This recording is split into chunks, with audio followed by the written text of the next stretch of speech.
Well, welcome viewers. Rev Dr. J.W. Morrison, theologist, Central Coast, New South Wales, Australia. One of the hardest things we struggle with in relationships that can come after you is triangulation. And triangulation is when there's an interferer from the outside that's not in the relationship. A relationship's made up of two people. And a lot of the time the relationship's hampered and balked and interfered with by a third person on the outside. Not what you want, not what's recommended. What'll happen is this person will hate you. They won't want you near your partner. They will try everything they can to disrupt the relationship. They'll coerce your partner to try and turn against you. They'll yell, scream, they'll put on performances, passive-aggressive behaviour, they'll stand over, manipulative behaviour, argumentativeness, they'll get the sulks, severe case of the sulks, which is passive-aggressive, and they'll do everything they can to undermine the person that you're with, which is probably you. They hate you. They don't want you near the person that you're with that's in their family. The family member or friend or work associate knows that your light and energy is greater than theirs, and that immediately sends off a vibe that is going to put them on the defense and obviously combative. Your partner will be stuck in the middle. And it's going to come down to what their devotion is and how long they can sustain the onslaught. Usually what will happen is if they can't find a way of resolving the issue, then you'll become the issue. And they'll start to try and escape the aggravation slowly but surely, like a drop, one drop at a time, reducing their input to you until they've either found somebody else or they've just decided that the stress is all too much and they're going to get out. This isn't uncommon, and I've got to be careful how I say it, but with the single mother dynamic now that's in our society, a lot of the young men that we deal with aren't masculine, completely masculine, and they're very infantile and do have a severe feminine side because the fathers have been undermined or the fathers undermine themselves. Fathers undermine themselves, that's not going to be a good position for an outsider either, because you're coming off the back of somebody that's absolutely corrupted and destroyed their position as a man. And what you'll find is you'll be immediately put on into a situation that's combative. It'll start off friendly, then it'll turn to friendly fire, and usually this fire's by sniper.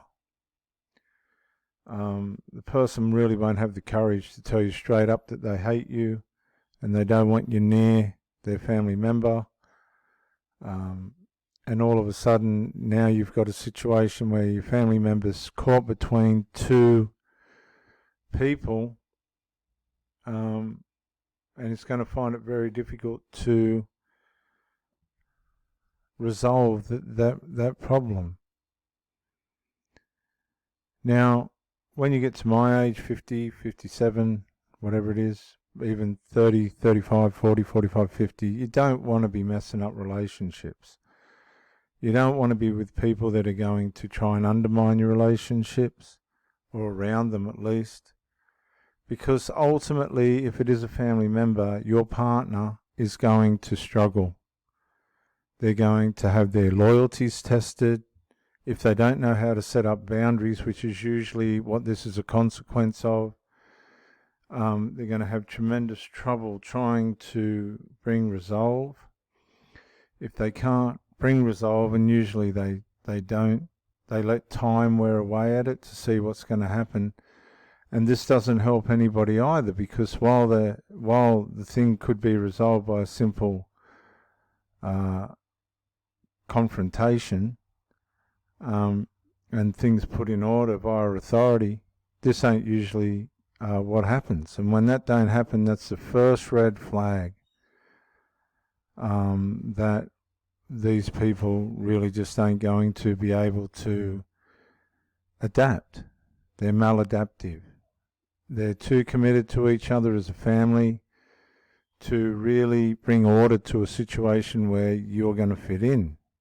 And if you can't fit in, and they're going to make it difficult for you, then what is the point of you being there? You're making it hard for the person that you're with. It's definitely no good for yourself. The people that are the family members are hostile. It's not your place to really engage or get involved in any of that. They're going to villainize you, vandalize you, assassinate your character. They're going to throw everything they can at you, usually, as I said, from a sniper position where you can't see them. Your partner will start to wear.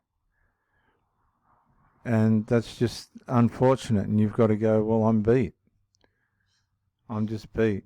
And that's the way that it is. If your family is a family of harmony and peace and to try and make people feel welcome, and you've got a partner and you can't even go to their house because it's too hostile, you put yourself in the wrong position, and you put your partner in a position where it's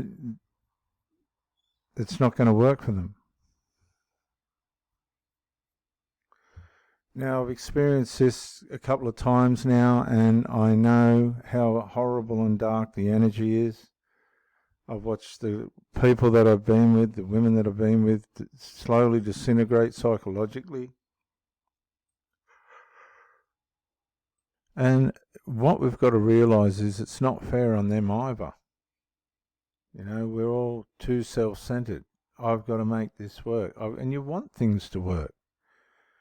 But if a wedge has come between you, and it's a situation, if you've got any foresight where you can see that it's never going to be right, you're better off leaving those people alone and saying, well, you know, we've had a good experience. You're going to get the blame anyway. They break in the end. And if you don't play into the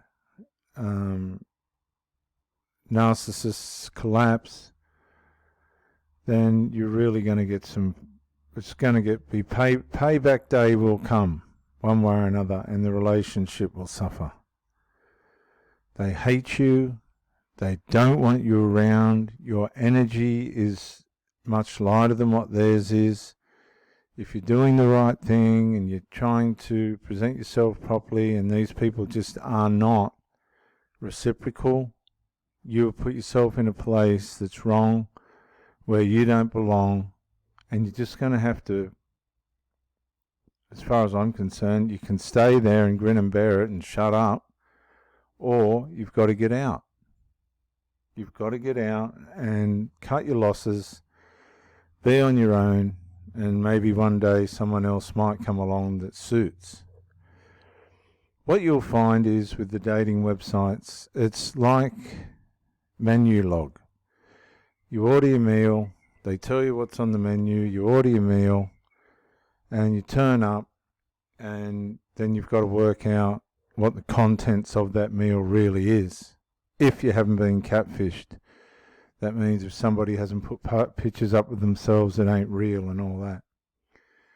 You've got to realise these people, for the most part, really don't know if they're coming or going. A lot of them do have serious psychological issues.